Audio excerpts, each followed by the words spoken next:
Ducati a passé 10 ans à enseigner à MotoGP que l'aérodynamique était une question d'ajouter plus de charge, plus d'ailes, plus de downforce, plus de pression sur l'avant. Et puis est arrivé Aprilia, faisant exactement le contraire. Pendant que Ducati remplissait la moto d'appendice, Aprilia a commencé à cacher de l'air à l'intérieur du carénage. Et le plus absurde de tout, c'est que le système pourrait être complètement légal. Il n'a pas de bouton, il n'a pas de moteur électrique, il n'a pas de pièces mobiles visibles. Mais à Sepang, plusieurs ingénieurs du paddock ont vu quelque chose de très étrange dans la télémétrie. La RSGP gagnait de la vitesse de pointe juste au moment où elle devrait en perdre. Et cela, en MotoGP, ne passe pas inaperçu. Parce que gagner 6 ou 7 km/h en ligne droite sans toucher au moteur, c'est comme trouver de la puissance cachée dans le règlement. Et voici la paradoxe. Aprilia aurait pu trouver un moyen d'avoir deux motos différentes, en utilisant la même moto. Une pour la ligne droite, une autre pour le virage, sans changer quoi que ce soit. Ralenti de l'Aprilia incliné dans un virage, puis accélérant en ligne droite. Image du F-Duct de McLaren en Formule 1. Parce que oui, tout indique qu'Aprilia s'est inspiré d'une idée interdite en Formule 1 il y a plus de 15 ans. Et maintenant, Ducati est furieuse. La FIM observe en silence. Et tout le paddock essaie de comprendre si nous assistons à la plus grande génialité technique depuis les dispositifs de All Shot ou au trou légal le plus énorme de l'histoire moderne de MotoGP. Avant de continuer, je veux un seul mot dans les commentaires. Génial ou triche. Juste un mot. Parce que lorsque vous comprendrez comment cela fonctionne, vous changerez probablement d'avis plusieurs fois pendant la vidéo. Pour comprendre pourquoi ce que fait Aprilia est si disruptif, il faut d'abord comprendre le problème que Ducati a installé au centre de MotoGP au cours de la dernière décennie. Lorsque Gigi Dall'Igna est arrivé à Borgo Panigale en 2013, il a trouvé une moto qui était la plus rapide en ligne droite du championnat et l'une des plus difficiles à piloter dans tous les autres domaines. La Desmosedici avait un moteur brutal, mais faisait des wheelies incontrôlables en sortant des virages, ce qui obligeait l'électronique à couper constamment la puissance. La solution que Dall'Igna a mise en œuvre a été d'ajouter de l'appui aérodynamique sur le train avant grâce à des winglets, d'abord externes, puis intégrés dans le carénage. Le résultat est une histoire. Ducati a transformé ses inconvénients en avantages et a construit une hégémonie technique qui définit encore aujourd'hui le championnat. Mais cette hégémonie a un coût que tous les fabricants ont dû assumer. Copier la philosophie de Ducati signifie investir dans des souffleries, dans des ingénieurs en aérodynamique, dans des processus de conception informatique qui nécessitent autant de temps que d'argent. KTM a engagé des spécialistes issus du programme de Formule 1 de Red Bull. Honda a redessiné son carénage plusieurs fois en quelques années pour tenter de retrouver sa compétitivité. Yamaha a passé des saisons entières à comprendre pourquoi sa moto, qui avait été parfaite pour des pilotes au style doux et fluide comme Jorge Lorenzo, ne pouvait soudainement pas générer la charge que les nouveaux circuits et les nouveaux pneus Michelin exigeaient. Aprilia s'est retrouvé dans une position différente. Avec un budget inférieur à celui de Ducati et une base d'ingénierie provenant d'une philosophie complètement différente, à Nohal, ils ont pris une décision qui, à l'époque, semblait pragmatique mais qui se révèle maintenant stratégique. Au lieu de rivaliser avec Ducati sur son propre terrain, ils ont décidé de trouver des performances là où personne ne regardait. Et voici la contradiction fondamentale qu'Aprilia a identifiée et que presque personne n'a expliquée avec suffisamment de clarté. La charge aérodynamique en MotoGP fonctionne comme une couverture trop courte. Si tu gagnes en stabilité au freinage et en courbe, tu perds en vitesse de pointe en ligne droite, car tu augmentes la résistance à l'avancement de la moto. Ducati a accepté ce compromis et l'a géré avec la puissance brute de son moteur et avec des dispositifs mécaniques comme le All Shot Device qui compensèrent la perte en ligne droite par des avantages à d'autres moments du tour. Toute la philosophie de conception de la Desmosedici est construite autour de cette acceptation. Aprilia a commencé à se poser une question différente. Non pas comment mieux gérer l'engagement, mais si l'engagement était vraiment inévitable. Et si la moto pouvait se comporter aérodynamiquement d'une manière en ligne droite et d'une autre manière en courbe, sans que le pilote ait à faire quoi que ce soit pour provoquer ce changement. Nous ne parlons pas d'aérodynamique active contrôlée par le pilote ou par l'électronique, car cela est explicitement interdit par le règlement. Nous parlons de quelque chose de plus subtil et de plus intelligent. Utiliser le mouvement naturel de la moto, qui ne s'arrête jamais, comme le mécanisme qui active le changement. Pour comprendre l'ampleur de ce que Aprilia aurait pu développer, il faut faire un rapide voyage en 2010 et se remémorer l'un des épisodes les plus brillants et controversés de l'histoire récente de la Formule 1. McLaren est arrivé à cette saison avec une innovation que l'équipe avait développée en secret pendant des mois, le F-Duct. Le système était conceptuellement simple et techniquement génial. Un conduit interne reliait l'avant de la voiture à l'aileron arrière. Dans certaines conditions, le pilote pouvait diriger une partie de ce flux d'air de manière à altérer le comportement aérodynamique de l'aileron arrière, réduisant la traînée en ligne droite et gagnant en vitesse de pointe sans avoir besoin de déplacer physiquement l'aileron. Le pilote activait le système en bouchant un conduit avec le genou ou le coude, ce qui nécessitait un entraînement spécifique et ajoutait une charge cognitive réelle à la conduite, mais qui offrait un avantage mesurable dans chaque ligne droite du circuit. La FIA l'a interdit avant la fin de cette même saison. La raison officielle était qu'il s'agissait d'un élément qui modifiait le comportement aérodynamique de la voiture de manière contrôlée par le pilote, ce qui frôlait la définition réglementaire de l'aérodynamique active. La vraie raison, celle que tout le monde dans le paddock connaissait, est que McLaren avait trouvé une performance si significative que si elle était autorisée, toutes les équipes devraient la développer ou resteraient définitivement en désavantage, et cela aurait généré une course au développement que personne ne voulait financer en pleine crise économique mondiale. Cependant, le règlement de MotoGP et celui de Formule 1 sont des documents distincts avec des définitions différentes. Et voici la zone grise qu'Aprilia aurait explorée avec une précision chirurgicale. Le règlement technique de MotoGP interdit les dispositifs aérodynamiques mobiles qui sont contrôlés activement, que ce soit par le pilote, par l'électronique ou par tout système mécanique conçu spécifiquement à cet effet. Mais il y a une distinction cruciale que le règlement ne traite pas avec suffisamment de détails. Il n'interdit pas les changements aérodynamiques qui se produisent comme conséquence du mouvement naturel de la moto pendant la conduite normale. Et c'est là que l'ingénierie d'Aprilia devient vraiment intéressante. Une MotoGP moderne est un objet qui ne cesse de bouger un instant pendant qu'il est sur la piste. La suspension avant peut se comprimer de plus de 100 mm lors d'un freinage fort. Le châssis fléchit de manière calculée et contrôlée selon la philosophie de chaque constructeur. L'angle d'inclinaison en courbe dépasse 65 degrés dans certaines configurations. La hauteur du centre de gravité change constamment. Chacun de ces mouvements altère les pressions d'air qui agissent sur le carénage, les canaux internes et les surfaces aérodynamiques. Ce que les ingénieurs de Noal auraient fait, c'est concevoir le système de conduits internes de la RSGP de telle manière que ces changements de géométrie naturelle de la moto, ceux qui se produisent à chaque freinage, à chaque courbe, à chaque accélération, produisent des changements aérodynamiques spécifiques et calculés. La moto devient son propre interrupteur. Il n'y a personne pour activer quoi que ce soit. La physique le fait toute seule. Nous allons construire cela depuis zéro car l'explication technique est importante et mérite d'être bien faite. Une MotoGP moderne a un réseau de canaux internes à l'intérieur du carénage que la plupart du public ne voit jamais. Certains sont de refroidissement pour évacuer la chaleur du moteur et des freins. D'autres sont aérodynamiques, conçus pour diriger le flux d'air de manière à générer de l'appui ou à réduire la résistance dans des zones spécifiques. Dans la RSGP, selon la théorie qui circule parmi les ingénieurs du paddock, Aprilia aurait conçu un système de conduit qui utilise des zones déjà existantes pour une fonction supplémentaire que le règlement ne prévoit pas explicitement. Changer la destination du flux d'air en fonction de la position de la suspension. Imagine une bifurcation à l'intérieur du carénage. L'air entre par l'avant avec une haute pression. Avant de sortir, il atteint cette bifurcation. Dans des conditions normales de marche, le flux va vers une destination. Mais lorsque la moto s'enfonce en freinage, la compression de la suspension avant rapproche physiquement deux surfaces internes, ce qui rétrécit ou ferme l'un des chemins de la bifurcation et redirige le flux vers l'autre.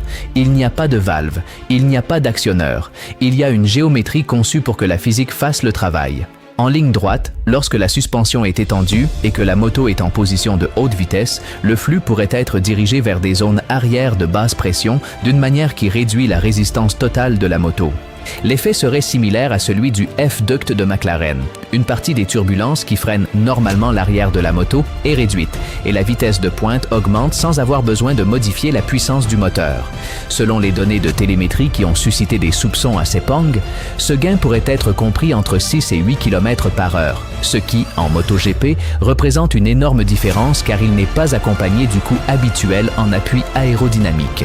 En courbe, la géométrie change complètement. Lorsque la moto moto s'incline au-delà de 50 degrés, la distribution des pressions sur le carénage est radicalement différente de celle d'une moto en position verticale. Si le système de conduit est conçu pour répondre également à ce changement de géométrie, le même flux d'air qui dans une ligne droite réduit la résistance pourrait être redirigé pour stabiliser des zones critiques du train arrière, améliorant le comportement du flux autour du pneu arrière et réduisant les températures locales de ce pneu lors de la phase d'accélération. Et voici la conséquence qui explique tout. Si le pneu arrière reçoit un flux plus ordonné à la sortie du virage, il fonctionne à une température différentielle plus faible entre le centre et les bords, ce qui signifie une plus grande cohérence d'adhérence pendant plus de tours. En MotoGP 2025 et 2026, avec des pneus Michelin qui ont atteint un niveau de développement très mature, la gestion thermique de l'arrière est la variable qui sépare les équipes capables de maintenir un rythme fort pendant 20 tours de celles qui s'estompent dans la seconde moitié de la course. Cela explique quelque chose que plusieurs pilotes ont commenté publiquement depuis 2024 sans pouvoir tout à fait le justifier. L'Aprilia accélère avec une douceur inhabituelle en sortie de courbe et prend soin du pneu arrière mieux que ce que la puissance de son moteur devrait permettre. Ce n'est pas seulement une configuration mécanique, c'est une gestion de la charge et de la température à un point très spécifique du cycle du tour. Ducati n'a pas peur de perdre une course. À Borgo Panigale, ils ont suffisamment d'années de victoire pour savoir qu'une défaite ponctuelle ne définit pas un championnat. Ce qu'ils craignent, c'est quelque chose de plus structurel et plus difficile à gérer, que quelqu'un ait trouvé un avantage conceptuel qui ne peut pas être copié rapidement. L'hégémonie de Ducati au cours de la dernière décennie s'est construite exactement sur ce type d'avantage. Le dispositif de All Shot était une idée que les rivaux ont mis 2 saisons à mettre en œuvre de manière compétitive.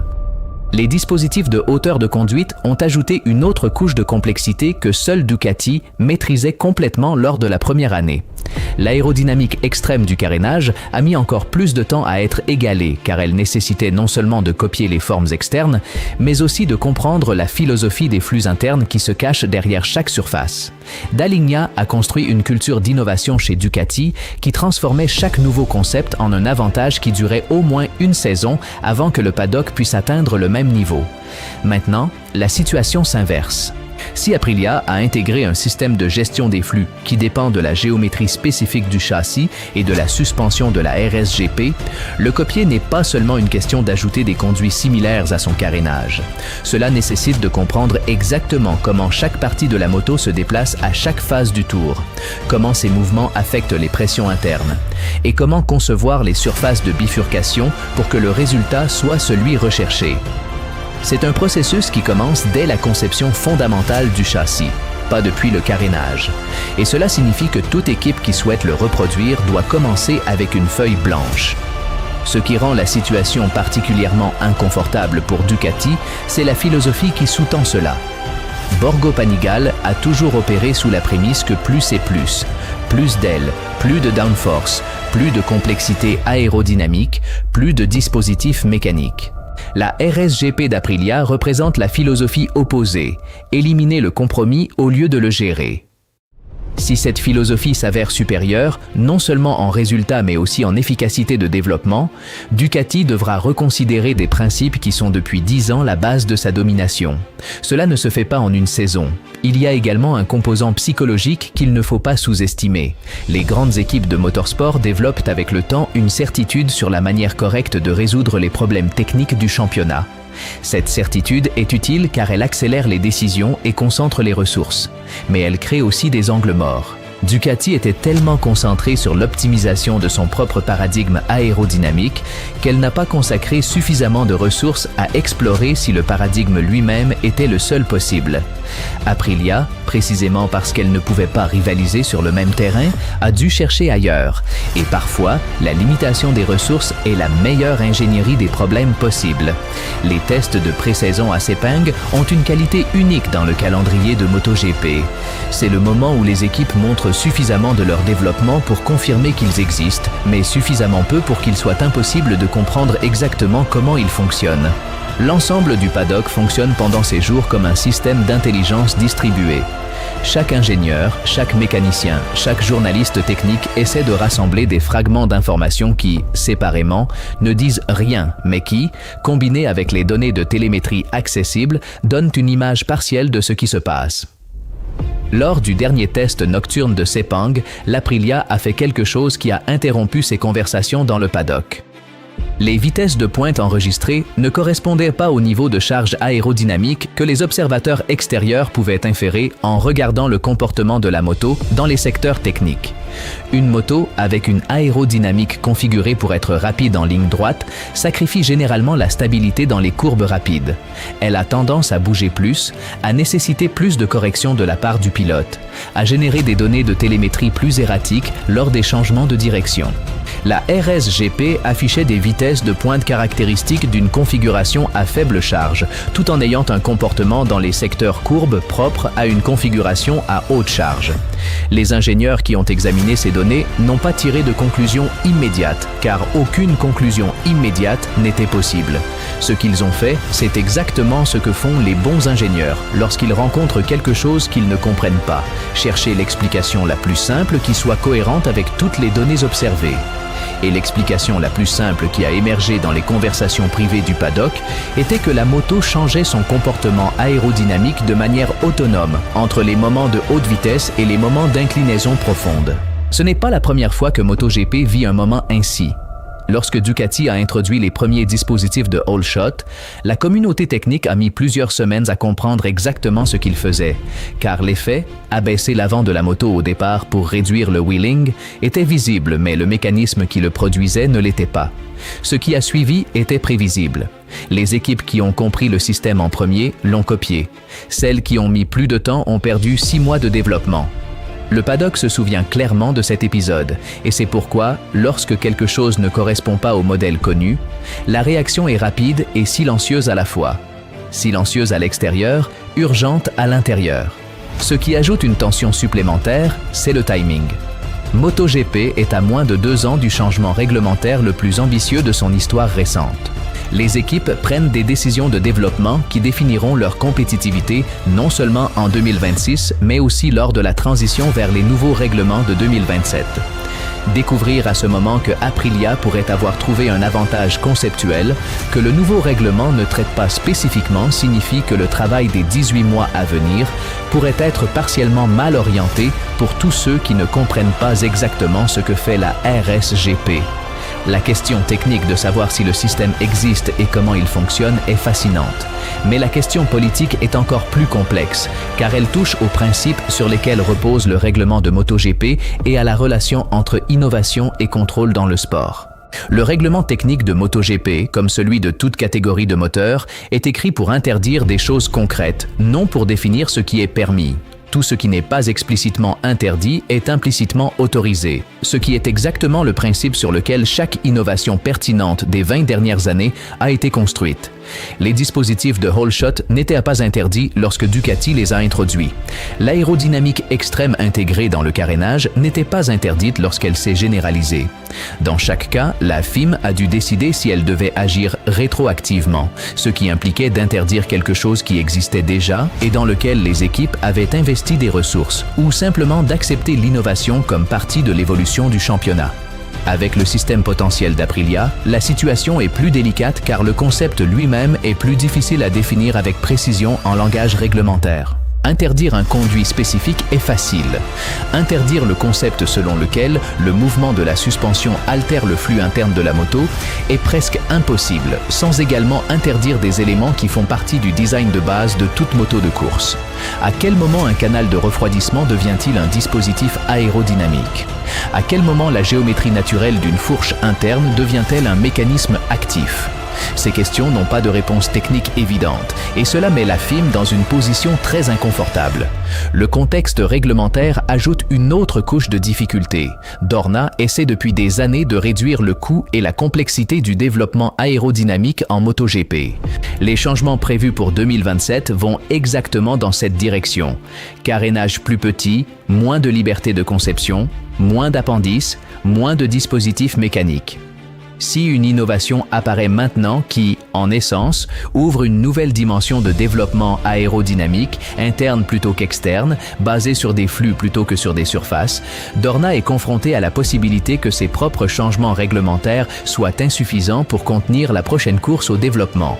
Et pourtant, personne dans le paddock ne dit à voix haute qu'il faudrait l'interdire, car l'innovation technique n'est pas seulement un élément accessoire de MotoGP, c'est une partie de son identité et de sa proposition de valeur par rapport à d'autres catégories de motos. Chaque fois qu'un constructeur trouve une solution ingénieuse dans le règlement, le championnat génère des conversations, des analyses, des débats qui multiplient l'intérêt du public technique.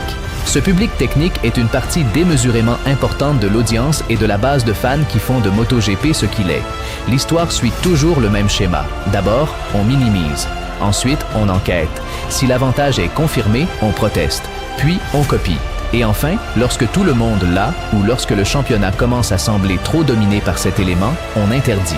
Chaque innovation pertinente des 15 dernières années a traversé ce cycle. La question concernant le possible F-Duct d'Aprilia n'est pas si le cycle se produira, mais à quelle phase il en est en ce moment et combien de temps il reste avant que la FIM décide de rédiger une nouvelle clause. La partie la plus importante de cette histoire n'est pas si le système existe exactement comme décrit dans les rumeurs du paddock. C'est que, s'il existe, il a une cohérence technique et réglementaire qui le rend complètement plausible. Ce n'est pas une conspiration ni une exagération, c'est la logique naturelle de ce qui se passe lorsqu'une équipe avec moins de ressources que ses rivaux décide d'aborder le problème sous un angle que personne n'a exploré parce que personne n'avait été contraint de le faire. Ducati a appris à MotoGP que l'aérodynamique externe pouvait redéfinir la façon de gagner une course. Aprilia pourrait maintenant enseigner que la prochaine étape n'est pas plus d'aérodynamique externe, mais moins. Utilisez la moto complète comme un système aérodynamique intégré où chaque mouvement naturel génère un effet calculé. Pas d'appendice ajouté, pas de dispositif mécanique supplémentaire. La géométrie même de la moto travaillant comme un mécanisme de contrôle des flux. Si cela se confirme, le MotoGP de 2027 ne ressemblera pas seulement moins aux catégories de motos conventionnelles. Il ressemblera à quelque chose qui n'a pas encore de nom, une catégorie où l'ingénierie des fluides internes est aussi importante que la puissance du moteur ou la qualité du pilote, et où l'avantage compétitif réside à l'intérieur de la moto plutôt qu'au-dessus. C'est ce qui sépare le fait de suivre le MotoGP de le comprendre. Parce que le fan qui ne voit que les résultats verra qu'Aprilia a gagné une course. Celui qui comprend l'ingénierie verra que quelqu'un vient de redéfinir où se trouvent les limites du règlement, de la physique et de ce qu'une moto de course peut être. Si tu étais la FIM, le prohiberais-tu? Je te lis dans les commentaires. Et ne perds pas de vue Aprilia, car les motos les plus dangereuses ne sont pas toujours les plus puissantes. Parfois, ce sont celles qui comprennent l'air mieux que quiconque.